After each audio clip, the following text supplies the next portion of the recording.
그리스도로부터 은혜와 평강이 함께 하시기를 축원합니다. 오늘은 이사야 41장 8절에서 10절 말씀을 봉독하겠습니다. 그러나 나의 종도 이스라엘아, 내가 택한 야곱아, 나의 벗 아브라함의 자손아, 내가 땅 끝에서부터 너를 붙들며 땅 모퉁이에서부터 너를 부르고 네게 이르기를 너는 나의 종이라. 내가 너를 택하고 싫어 버리지 아니하였다 하였노라. 두려워하지 말라. 내가 너와 함께 함이니라. 놀라지 말라. 나는 네 하나님이 됨이니라. 내가 너를 굳세게 하리라. 참으로 너를 도와주리라. 참으로 나의 의로운 오른손으로 너를 붙들리라. 아멘. 이 말씀을 가지고 두려워 말라라고 하는 주제로 말씀드리려고 하는 것입니다. 여기 10절 말씀에 두려워하지 말라. 내가 너와 함께 함이니라. 놀라지 말라. 나는 네 하나님이 됨이라. 내가 너를 굳세게 하리라. 참으로 너를 도와주리라. 참으로 나에게 의로운 오른손으로 너를 붙들리라 라고 하는 말씀이 있습니다. 오래전에 평양을 방문하고 돌아오신 목사님의 간증이 있습니다. 김일성 대학의 철학 교수하고 식사 초대를 받았는데 식사 후에 평양을 방문한 목사에게 김일성 대학 교수가 한 가지 물어봅시다. 목사동무는 하나님을 믿는다지요? 그래요, 믿지요. 하나님 만나 보았습니까? 아니요. 그랬더니 못 본 것을 왜 믿으세요? 우리는 유물론적 세계관을 가지고 있기 때문에 모든 것은 물질로 구성이 되어 있기 때문에 볼 수 없는 것은 믿지 않습니다. 그렇게 말하니까 잘 알겠는데 나도 하나 물어봅시다. 교수동무, 사람들은 볼 수 있는 것이 있고 볼 수 없는 것이 있는데 볼 수 있는 것은 있는 것이고 볼 수 없는 것은 없는 것입니까? 대답을 못하니까 목사가 볼 수 없는 것은 보지 못한 것뿐이고 없는 것은 아닙니다. 당신 할아버지 있습니까? 예, 있지요. 보셨습니까? 못 보았지요. 그러면 안 계시는 건가요? 보지 못하였지만 엄연히 할아버지는 계신 것 아니겠습니까? 내가 경험하지 못했다고 없다는 것은 잘못된 생각이요. 볼 수 있는 것은 아주 작은 것이요. 볼 수 없는 것은 무궁무진한 것입니다. 볼 수 없는 것에 의해서 볼 수 있는 것이 존재합니다. 볼 수 없는 영적인 세계에 의해서 볼 수 있는 세계가 존재하는 것입니다. 볼 수 없는 것은 원인이고 볼 수 있는 것은 그 결과입니다. 철학적으로 1차 원인은 볼 수 있는 것이 아닌 것입니다. 이것을 철학적으로 아르케라고 합니다. 김일성 대학 교수는 한마디 대답을 못하더라고요. 세상에 볼 수 있는 것이 있고 볼 수 없는 것이 있습니다. 볼 수 없는 영적인 분을 우리는 하나님 아버지라 부르고 있습니다. 하나님은 인격자이십니다. 물질이 아니십니다. 하나님은 인격자이기 때문에 그의 사랑, 거룩하심, 능력을 믿고 사는 것이 그리스도인이라고 설명을 했다고 합니다. 오늘날도 우리에게는 보이는 형상이 많이 있습니다. 그러나 그 뒤에 하나님의 경륜이 계시다고 하는 것입니다.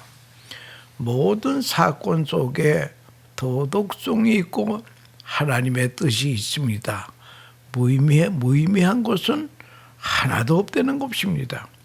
그래서 마태복음 10장 29절에 참새 2마리가 한 아사리온에 팔리는 것이 아니냐. 그러나 너희 아버지께서 허락지 아니하시면 그 하나라도 땅에 떨어지지 아니하리라.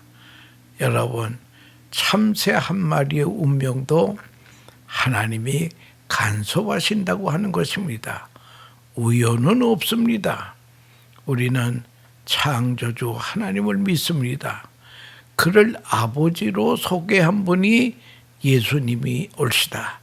그래서 너희는 이렇게 기도하라. 하늘에 계신 우리 아버지, 아버지의 사랑을 우리에게 가르쳐 주셨습니다. 역사는 그의 경륜입니다. 어린 다윗이 골리앗 장수와 싸워 이깁니다. 다윗이 골리앗을 향해 나가면서 한 말 중에 유명한 말이 있습니다. 전쟁은 하나님께 속한 것이니, 전쟁은 여호와께 속한 것이니, 이 말은 역사관에 있어서 아주 중요한 말이라고 하는 것입니다. 전쟁이라고 하는 것은 적군의 무기나 수에 있는 것이 아니라는 겁니다. 우리가 겪은 코로나19 질병 다 이것이 하나님께 경륜 속에 있다는 거예요. 하나님이 아심받고 하나님이 실수한 것 아니시라는 것입니다. 하나님의 경륜 속에 있다는 것을 알아야 됩니다. 역사는 하나님의 심판입니다. 그래서 한 사람 한 사람의 양심을 심판하십니다. 하나님은 심판하시면서 하나님의 백성을 구원하시기도 합니다. 심판과 구원이 함께 있다는 것을 알아야 합니다.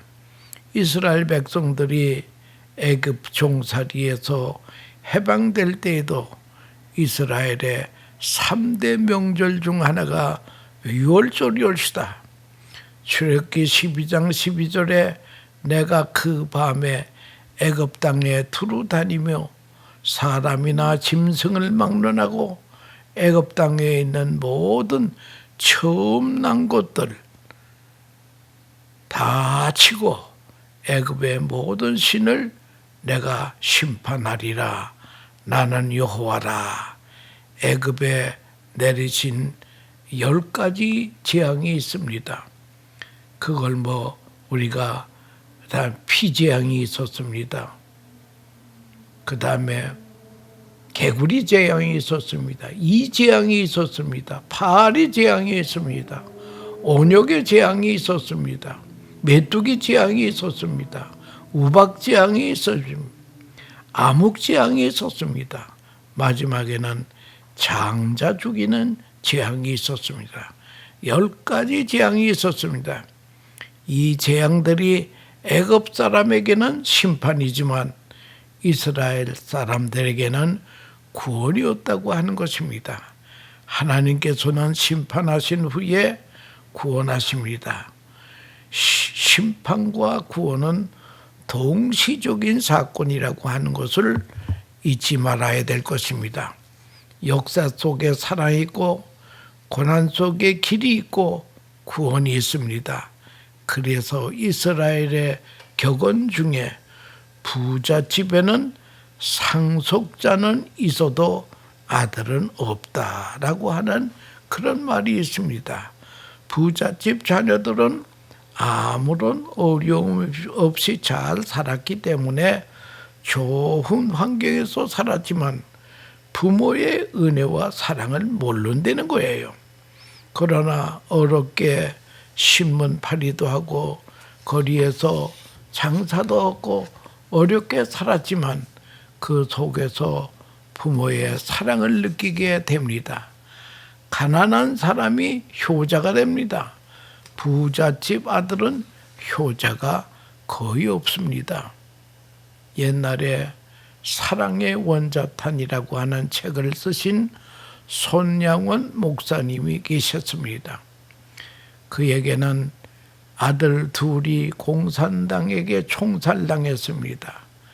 그런데 그 아들을 죽인 사람을 양자 아들로 삼았다는 거예요. 원자탄은 무서운 것입니다. 그 속에 사랑이 있었다고 하는 것입니다. 하나님은 항상 새롭게 말씀하십니다. 사건을 통해, 질병을 통해, 선지자를 통해 말씀하십니다. 양심을 통해 말씀하십니다. 그래서 역사의 교훈을 똑바로 우리는 들어야 됩니다. 언제나 환난과 고통을 통해 말씀하십니다.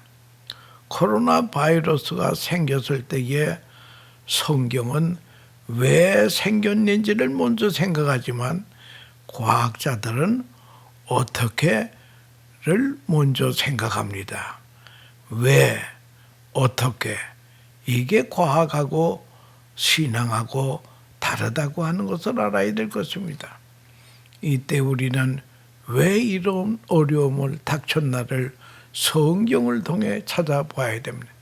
성경이 반복해서 외치는 하나님의 음성이 있습니다. 첫째는 우상을 버리라. 팀 켈러라고 하는 목사님이 내가 만든 신들이라고 하는 그런 책이 있습니다. 그 책의 내용 중에 보면 인간의 마음 속에는요, 우상을 만드는 공장이 있다는 거예요. 스스로 내 우상을 만드는 것입니다. 여러분, 성경은 우상을 멀리하라. 우상을 섬긴 다음에는 하나님의 심판이 반드시 따라간다는 거예요.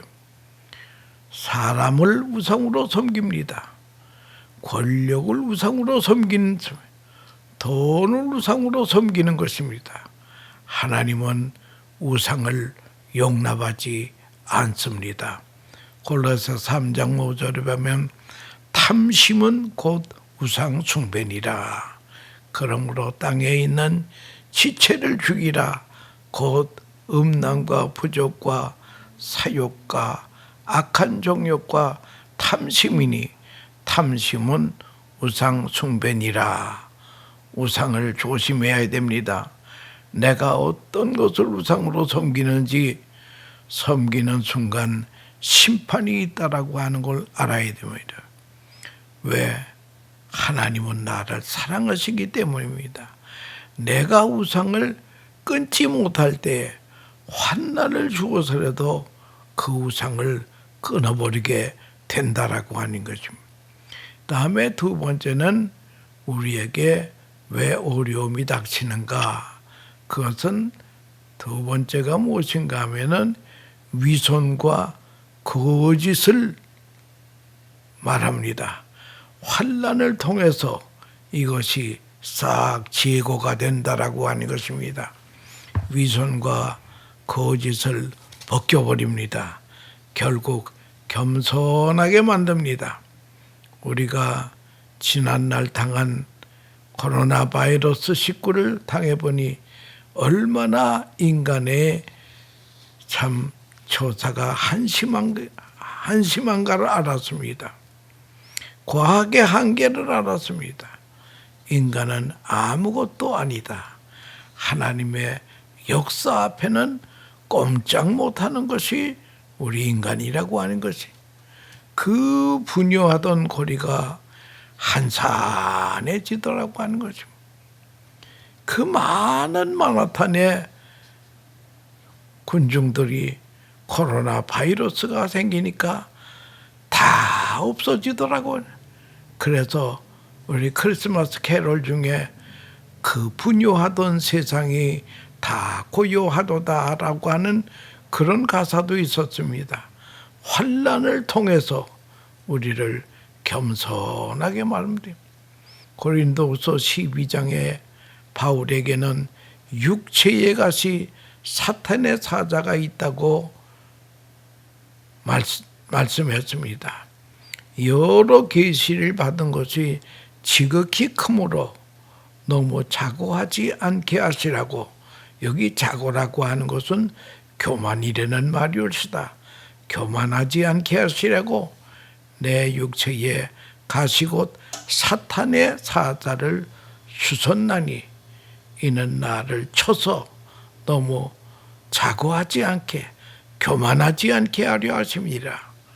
여러분, 복음을 전하는 바울에게 왜 육체의 가시가 있어야 됩니까? 이유는 교만하지 않기 위해서 바울에게 교만할 요건이 너무나 많이 있었습니다. 그는 학문으로 말하자면 당시에 가마리엘 문화에서 배운 사람이었다. 그는 로마 시민권도 가졌습니다. 그는 바리새인 중에 바리새인이었습니다. 그는 또 하나님 나라 삼층천도 갔다 온 사람을, 이만한 사람이 있으면 나와보라 이거예요. 바울에게는 자랑할 것이 많이 있었습니다.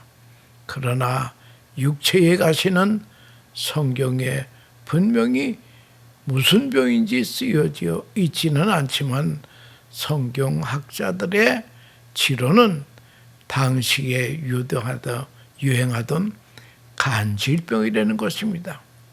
그 이유는 바울의 병이 성도들이 시험당할 정도였기 때문이라고.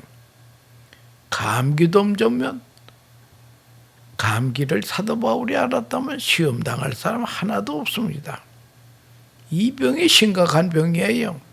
그래서 갈라디아서 4장 14절에 너희를 시험하는 것이 내 육체에 있으되 이것을 너희가 없인 여기지도 아니하고 버리지도 아니하고 오직 나를 하나님의 천사와 같이 또는 그리스도 예수와 같이 영접하였도다 라고 하는 내용이 갈라디아서 4장 14절에 있습니다. 여러분, 육체의 가시 없게 해달라고 3번이나 하나님 앞에 기도했습니다마는 하나님께서 내 은혜가 내게 족하도다. 내가 교만하지 않기 위해서 내가 네 몸에 육체의 가시를 집어넣어 줬다는 거예요. 여러분, 바울이 만약 설교를 하다가 간질병이 걸려서 그대로 쓰러진다면 그거 교인들이 시험 안 들겠습니까? 그러나 갈라디아 교인들은 조금도 요동하지 않았다고 하는 것을 말씀하고 있다라고 하는 것입니다. 바울은 환난의 가시를 겸손히 받아들입니다. 그 가시를 안고 오늘은 이곳 내일은 저곳으로 다니며 복음을 전했습니다. 바울은 그 가시를 받아들였습니다. 하나님의 일 많이 한 사람도 교만을 경계해야 됩니다. 결국 바울에게 가시는 도리어 최고의 축복이었다고 하는 것을 알아야 됩니다. 그 다음에 두려움이 왜 생기는 거냐?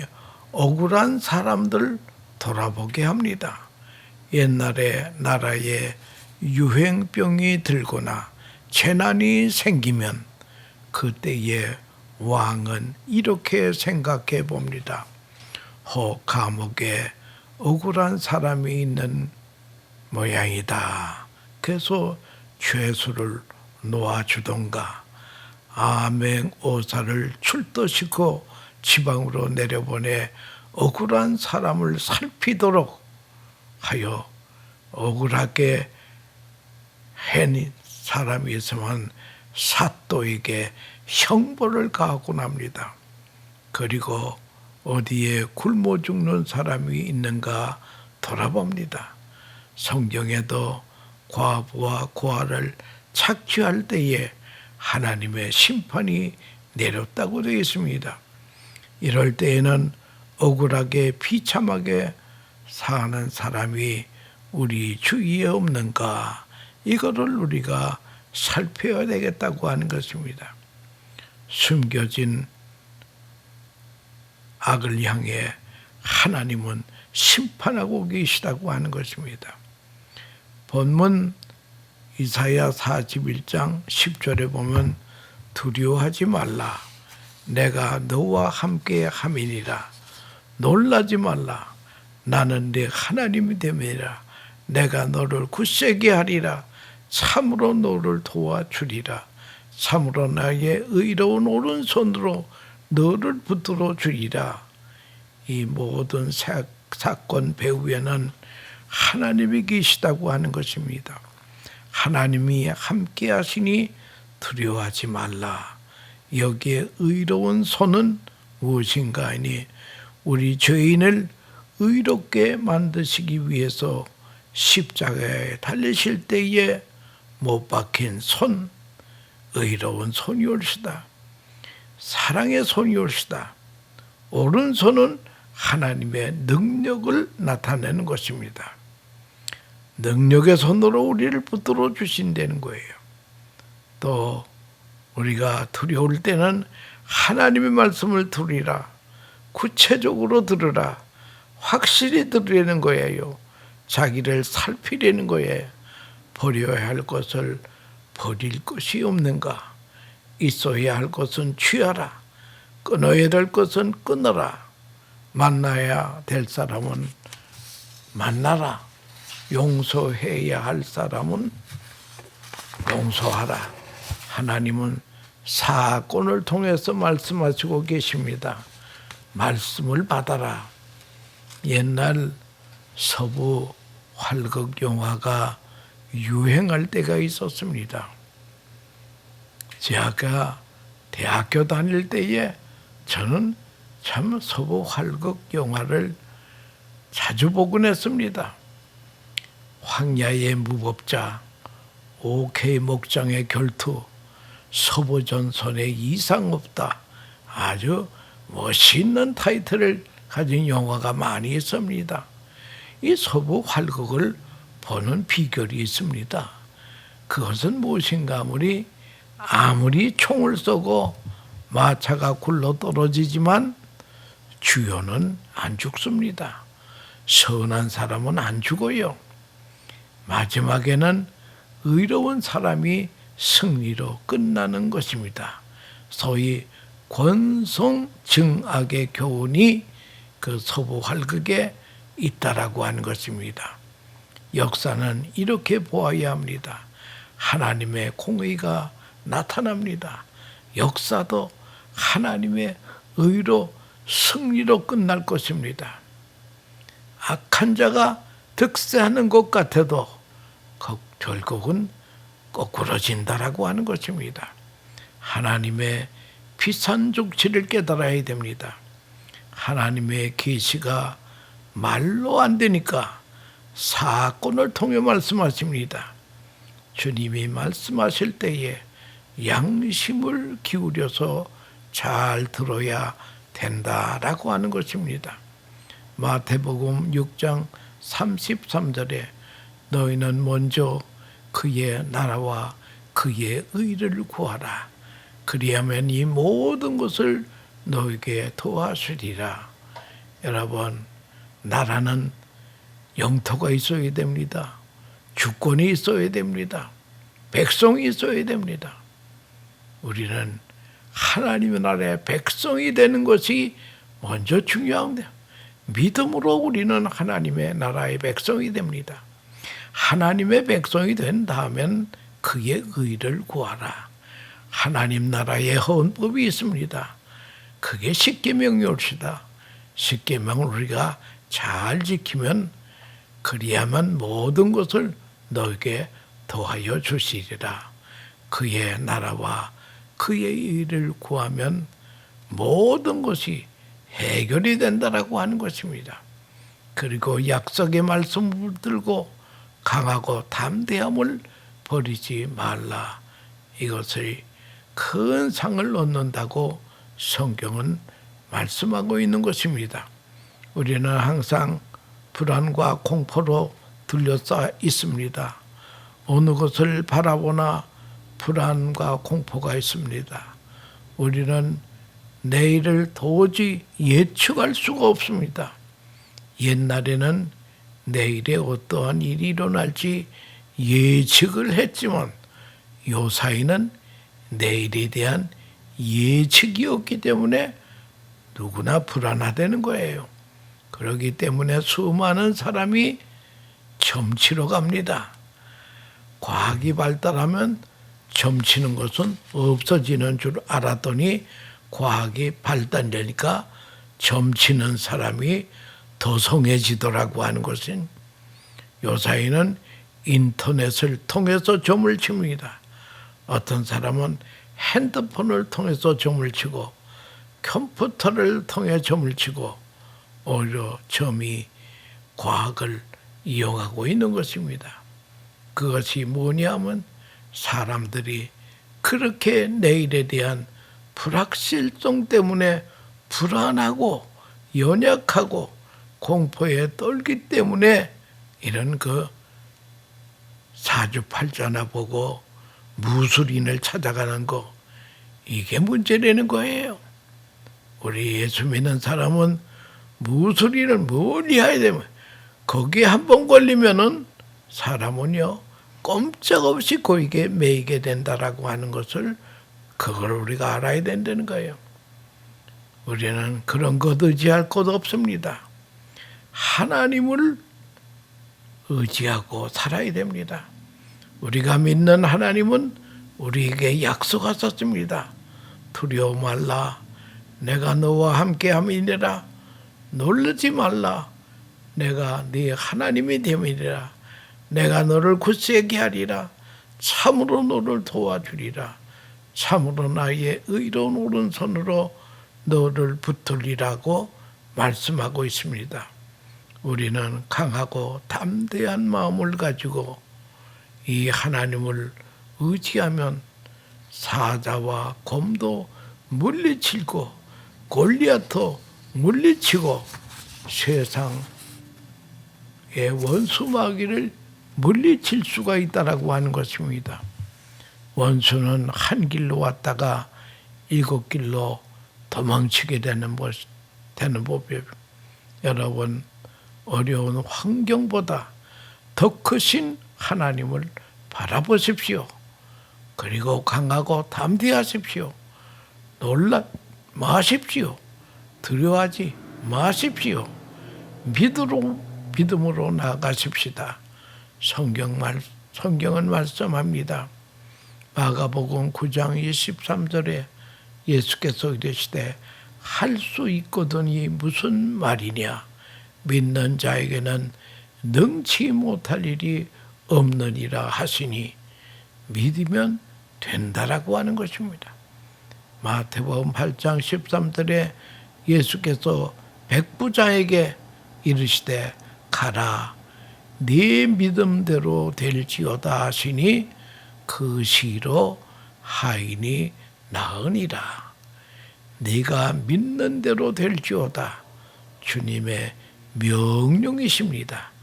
명령에 순종하면 명령자가 책임을 지신다고 하는 걸 알아야 될 것입니다.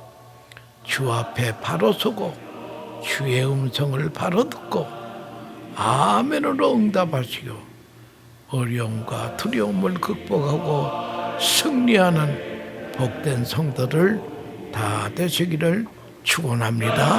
감사합니다.